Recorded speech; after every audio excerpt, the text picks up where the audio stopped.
السلام علیکم ورحمۃ اللہ وبرکاتہ۔ ناظرین، امید ہے کہ آپ سب خیر و عافیت سے ہوں گے۔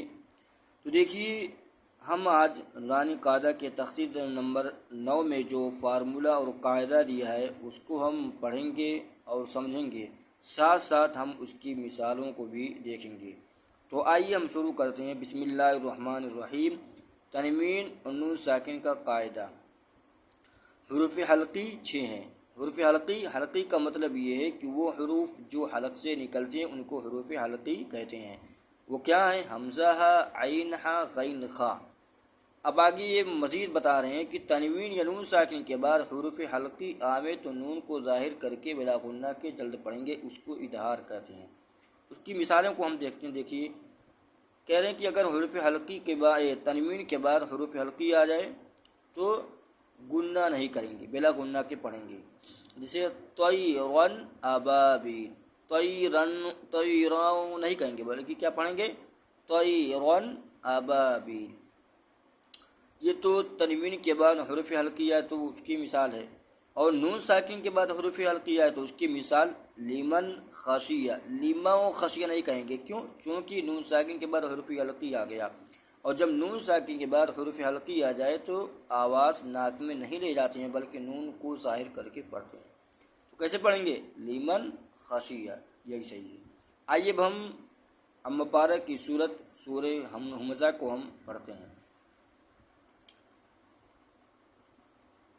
دیکھیے، ایک بات یہ بھی ذہن میں رکھیں، اب چونکہ اب ہجے آپ لوگوں کے لیے آسان ہو گئی ہوگی، ہجے کرنا آسان ہو گیا ہوگا۔ اب روانی پڑھنے میں بھی آپ تھوڑا ایکسپرٹ ہو گئے ہوں گے، اب روانی پڑھنا بھی آپ کے لیے ایزی ہو گیا ہوگا۔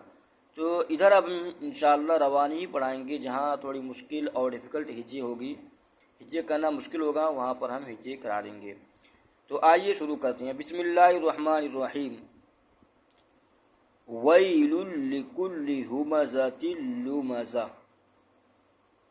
اب اگر یہاں ملا کے پڑھیں گے تو کیسے پڑھا جائے گا؟ ہمزۃ لمزۃ الذی، لمزۃ الذی پڑھا جائے گا اگر ملا کے پڑھیں گے۔ اور اگر یہیں پہ آیت کر دیتے ہیں، یہیں پہ رکتے ہیں تو کیسے پڑھیں گے؟ ہمزۃ لمزہ الذی جمع مالا وعددہ یحسب ان مالہ اخلدہ کلا لینبذن فی الحطمہ وما ادراک ما الحطمہ نار اللہ الموقدہ التي تطلع على الأفئدة إنها عليهم مؤصدة في عمد ممددة۔ یہ صورت ہے، اس کو ہم خود بھی پڑھیں، ہے نا، ایسا نہ ہو کہ صرف ہم سن کے رہ جائیں، بلکہ ہم خود پڑھنے کی پریکٹس اور مشق کریں۔ جتنا ہم پڑھیں گے اتنا ہی ہمارے لیے آسان ہوتی چلی جائے گی۔ تو آج کا سبق یہیں تک۔ السلام علیکم۔